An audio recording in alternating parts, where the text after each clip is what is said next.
Hello everyone, Baxter here again with another segment of the divisions of the Bible. If you remember last time that we brought this video to you we started out with the complete thing of the whole layout of the scriptures, and we started this because people that I had talked to had difficulty understanding the scriptures or how it was laid out so that it made sense. This is why we started this video. So today we want to go through a little bit of review and then one segment. So let's get started. As we talked about last time, we were going to do the divisions of the Bible. The Bible, being the #1 selling book, has been for many, many years and will continue, I'm sure. But in this Bible we have two major divisions. One is called the Old Testament and the other is called the New Testament. The dividing point comes at the death of Jesus Christ upon the cross. In these two sections you have three other divisions. We had the patriots, which was the fathers that ran the clans back in the first age, in the beginning of time, up until Mount Sinai, whenever Moses got the law from God. And then from that period of Mount Sinai, they come up here to the cross. The death of Jesus Christ upon the cross is called the law of Moses, or the Mosaical period, when he had the law from God then. And then from the cross, whenever Christ died here, on even into now, we have what is known as the Christian period, even though the Bible ended being written somewhere before the year 100. Inside of these here, we said that there are 16 divisions that could be had laid out by man so we can understand it. And that would be before the flood, after the flood, the patriarch age again, where they have Abraham and Isaac and Jacob. And then you have the Egyptian bondage, and you have the wilderness wandering, and you go on through those stages, and you can go back to the previous video I did and see those 16 stages. So I wanted to come back today and start here and just do a real quick layout of the one section before the flood. Okay, so here we are back here at 0, when time began, as far as we know it, is we have in Genesis 1 and 2, we have the creation day of God, talking about how he created everything in 7 days. And in chapter 2 is a further detail of the things that happened upon those days.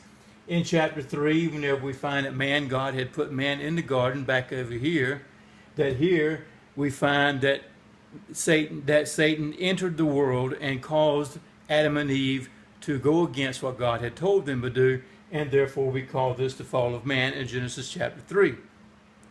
They got kicked out of the garden at this point, and then in chapter 4 we find the actual first recorded murder, were Cain and Abel, sons of Adam and Eve.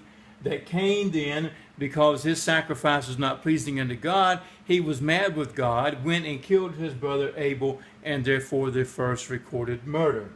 In chapters 4 and 5 also, as it continues on in that, we find some genealogies, chapter 5 more so being of of Adam and those people who come in his lineage line here. And then in chapter 6 we find that God says man is so sinful that I'm sorry I made him, because every imagination is nothing but evil. So I'm going to destroy man. But in here we find that Noah was a righteous man and found favor in God's eyes, and God told Noah, you go out here and you build a boat. I'm going to save you and your family. So Noah began that task of building the boat, which took him 100 to 120 years to do so. And now, an interesting thing at this point is that Noah is now building this ark based on that God said, I'm going to flood the earth. Up until this point, it has not rained all these years. They didn't know what rain was. It says back here that a mist came up and covered the ground. So therefore, no rain. But Noah says, okay, you said so, you're going to do this, I'll build the boat. He began to do that, built an ark, if you will, somewhere around the length of 3 football fields long. So 300 yards basically is the idea. And Noah built this, and you find this in Genesis 6 through 8 here. And then here in the middle of these two chapters here, you find that Noah enters the ark. God shuts the door. 7 or 8 days later then, the heavens open up, the rains come down, and the bottom comes up, and for 40 days and 40 nights it rains, and all this here turmoil goes on, and everybody is wiped out upon the whole earth except Noah and his family, who has entered the ark, and the animals he took on there with him that God told him to. And so we see here at the end of this, then the flood comes. They are in this boat for a year and some few days, and not exactly that, but you get the idea. It was a little over a year of time that they were in this boat floating upon the water before it finally came down, and that brings us to the time period of before the flood. Next time we will come in and start doing things after the flood and look at the same section in the same way.